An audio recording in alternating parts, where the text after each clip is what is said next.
李长寿突然反应过来，忙问：大法师所言可是指的西面那2位老爷已经对龙族出手了？不错，天机彰显，龙族今日有些灾祸，不过暂时已无忧。李长寿不由哑然失笑，一阵摇头。玄都倒是觉得这个小弟子当真有趣，不仅有趣，还颇对他的脾气，身上似乎有许多有意思之处。玄都问：还有什么乐事？哦，弟子先前感应到南海神教有劫。当下李长寿将此时正在南赡部洲西南发生的战事详细与玄都大法师说了。原来我本是诓骗龙族的话，却是道破了实情，怪不得龙族会如此深信不疑。玄都在旁边又笑了一阵，这位大法师给长寿的感觉就是乐观且欢乐。很快，玄都大法师抬手拍了拍李长寿的肩膀：这件事办得漂亮，我以明老师之意，龙族入天之事你来主持，若是遇到解决不了的麻烦，就在你渡仙门。不对呀，你人在此地，如何能计算这般多？啊，弟子有一门粗浅的神通，名为剪纸成人。李长寿不敢隐瞒，当下在袖口取出一只纸道人，弟子将它改了一下，改成了身外化身之法。玄都盯着纸道人看了一眼，又看了看李长寿，随后便是摇摇头：修行不到200年，身外化身之法，若不是老师不让我收徒，我当真想把你拉回兜率宫中。但长寿，有几件事我还是要叮嘱你一下。李长寿立刻面露正色，端坐在石块上仔细聆听。玄都的目光流露着几分回忆，缓缓开口，先是一句：洪荒远不如你看起来那般祥和。李长寿还以为大佬要说什么呢，这事儿他自然也明白。听玄都大法师在旁边唏嘘不已，李长寿也摆出凝重的表情予以配合。玄都道：远古时我尚未降生，暂且不谈，就说这上古至今，多少天纵之才，多少惊艳了天地的大能，最后都化作了飞灰。洪荒最多的就是算计。这话听着怎么这般耳熟啊？你可知为何老师叫我莫沾因果？玄都叹道：只因因果这2字扯不断，展不开。或许你觉得是件小事，却有可能在漫漫岁月之后为你引来杀身之祸。自上古一路看下来，我能给你最好的一句箴言，便是洪荒有太多凶险。李长寿面色凝重地点点头，这一刻心底突然有了一种感动，总算是找到了组织的感动。玄都又道：你看那昔日展翅翱翔9天之外的妖师鲲鹏，最后落得被打残逃遁混沌海。你看那意气风发屹立于不周山之巅的双妖皇，最后落得身死道消，尸骨无全。再有那战巫一族，那10大妖圣，那血海修罗，那些在天地间呼啸而过的大能大神通者，多如繁星，数之不尽。长寿啊，这个天地间不存在任何圣者，只有生者和死者。大法师为何不将这般道理传给本教众多道成？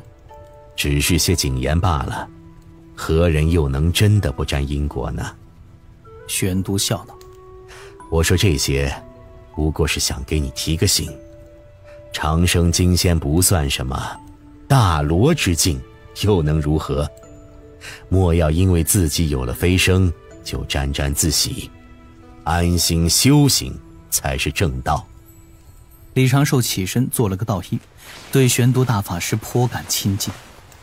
一种辛苦坚持了100多年，终于被认可的感觉油然而生，让李长寿真的想与玄都畅谈一番。但是不能说多错多，自己必须要时刻地保持警醒。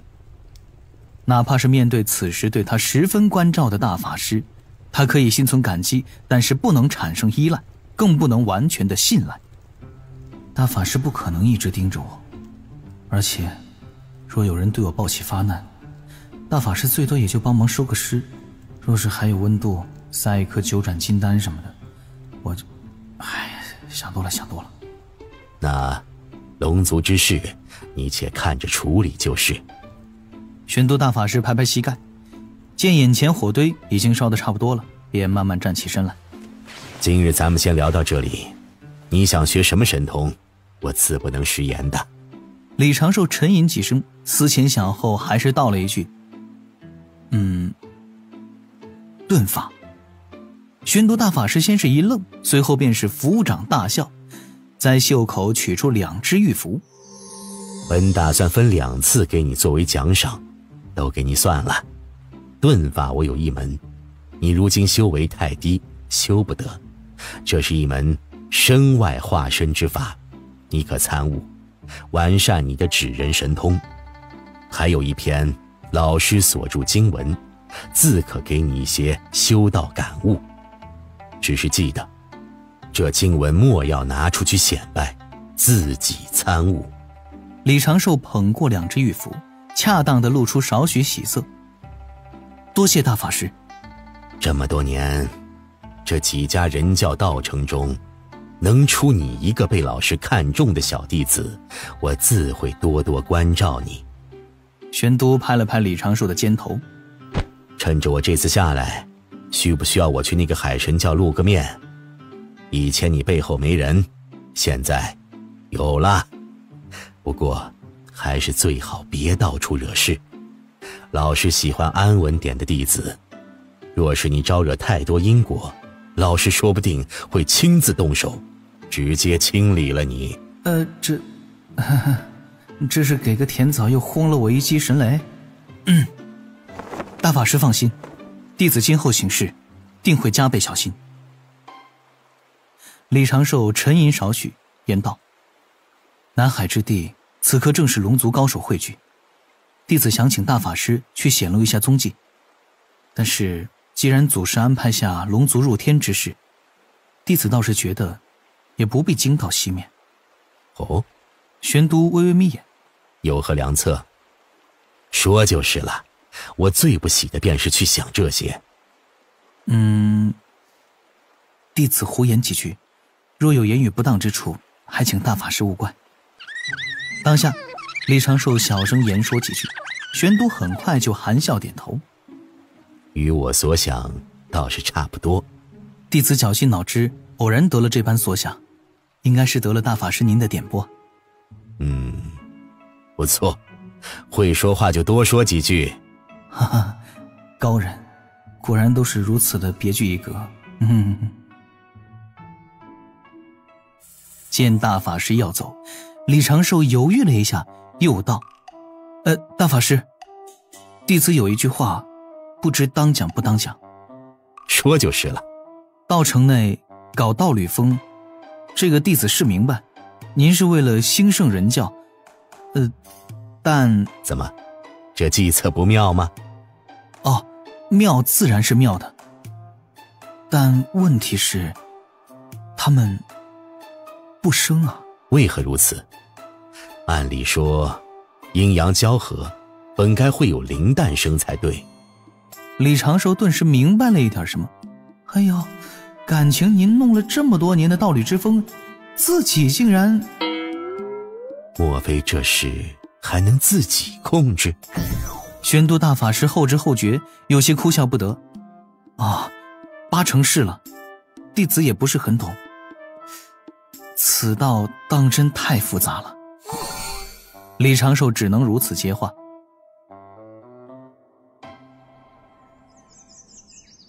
南赡部洲西南，那片龙族埋伏过的荒山野岭，山腰处，敖乙站在漫天飘飞的灰尘中，心底的感慨一番接着一番。若非长寿兄背后的高人给的那些计策，这次龙族赢虽然能赢，但死伤必然会增数倍，当真欠了长寿兄一个大人情。那退敌26步，敖乙决定回金鳌岛之后，将他们整理成一套兵法，若是长寿兄同意，他就将此兵法献给父王。正此时，几位龙族老龙有些忧心忡忡地走了过来。一位老龙道：殿下，这次发现之敌乃远古凶兽，血赤黑纹，十分凶残。咱们是不是可以请人教高手现一现身，也好化解这般孤立无援之窘境？敖乙闻言略作思索，随后便缓缓点头。此事我要与教主哥哥商量过后才能决。哦。忽听空中传来一声轻笑，敖乙的话语一顿，众龙如临大敌，一道道目光看向了数百丈高的空中。那里有一袭玄袍的身影负手而立，不知从何处而来，何时出现。此人扫了眼下方，道了句：误伤到凡人。言罢，这身影留下了一缕道韵，轻轻一闪便消失不见。下方众龙面面相觑。那是大法师，这道韵是道门人教玄都大法师。而此时正关注着此地已经是怒火攻心的文静道人突然打了个激灵，瞬间没了火气。驾云飞在青山绿水间，李长寿的心情颇为舒畅，腰杆都比之前挺得更直了些。俯仰天地之精髓，吐纳日月之精华。原本那黑暗阴冷悠悠绵绵的洪荒天地，突然照入了一缕温暖的阳光。无道不孤矣，总算是找到了一点难得的认同感。李长寿的心底泛起了少许诗兴，沉吟两声，道一句：虽然有大腿，不可松精神。大法师的到来确实是给自己带来了一针强心剂，头顶有了一把保护伞，自己真正的抱到了大腿，踏上了人教这条坚固且宽敞的大船。但是人教的核心就是2个人，且从教主到大弟子都是奉行清净无为。玄都大法师的那一句告诫，是为了让李长寿不要因为得了圣人老爷青睐就自负自满。其实大法师这句告诫在李长寿这儿并没有太多的意义，甚至刚与大法师告别，李长寿的心底就在思索一个问题：我为何会得圣人老爷的青睐呢？李长寿沉吟几声，缓缓思索。首先是南海神教牵扯到了天庭龙族的因果，我才入了自家圣人的法眼。其次，此前的行为举止应该挺符合圣人老爷的心意，这才会出手帮我遮掩天机，并将龙族入天的任务放在我的身上。几条被揉搓在一起的线索在李长寿的心底缓缓拆解。李长寿很明白，这并非是祖师爷看自己眉清目秀就给好处，想要得到圣人庇护，就必须证明自己有一定的价值，并时刻坚持清净无为，躲避因果这8字行动纲要。同样，自身修为不能落下，只有迈入长生金仙之境，才有继续为圣人做事，得圣人庇佑的资格。李长寿苦笑了一声，心底微微一叹，唉，善用工具人者不免沦为工具人啊。